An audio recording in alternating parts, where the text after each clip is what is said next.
All right, 8.3, proving triangle similarity by SSS and SAS.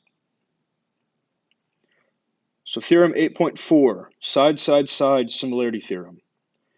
If the corresponding side lengths of two triangles are proportional, then the triangles are similar.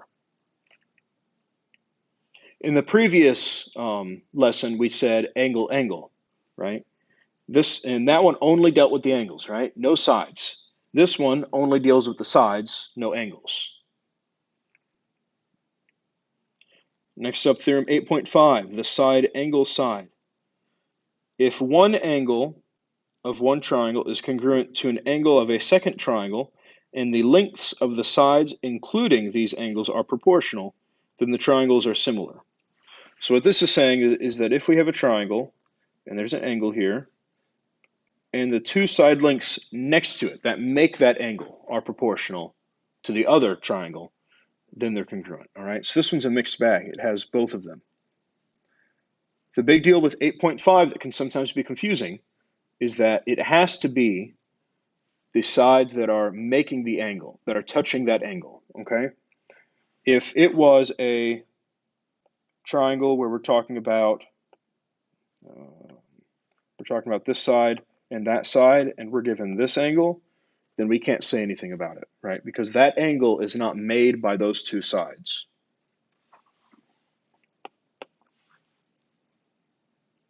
All right, let's look at number one. Are any of these triangles similar? Write a similarity statement if so. So looking at here, it looks like there are two congruent sides on each of these triangles, and then there is a longer side. Is that correct? Yes. So let's start off with these two. Let's see if they are congruent. So I'm going to look at just their sides. I'm looking at side, side, side, because none of the angles are listed. I'm going to look at 12 over 20, and I want to know, is that equal to another 12 over 20 and 16 over 30? Well, I'm just going to convert these to decimals just because I can. 12 divided by 20 is 0.6. 16 divided by 30 is 0.53. So what that tells me is that those are not. So I'm just going to put a little X through that. Next up, let's check these two. I like to put the smaller triangle on top just because that gives me a nicer decimal. The smaller side is 8 over 12. And I want to know, is that equal to 12 over 16, right? I could list 8 over 12 again, but I don't have to. 8 divided by 12 is 0.6 repeating.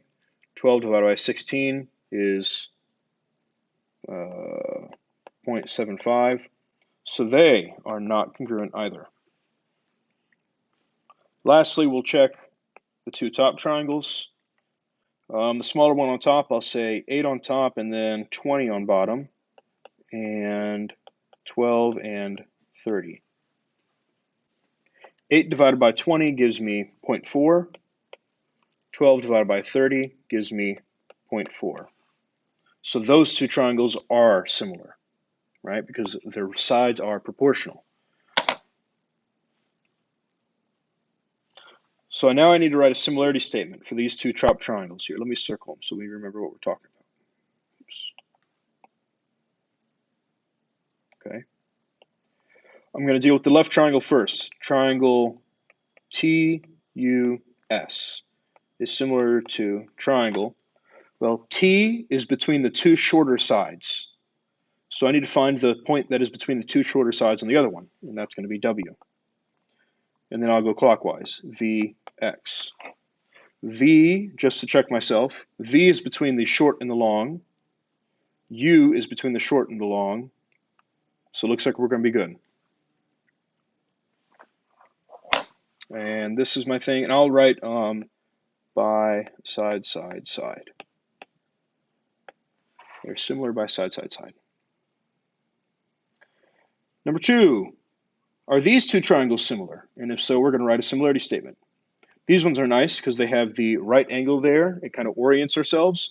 And we're given two side lengths. And we're going to just need to see if they're proportional, right? We know that the angles are congruent, so now we got to deal with the sides.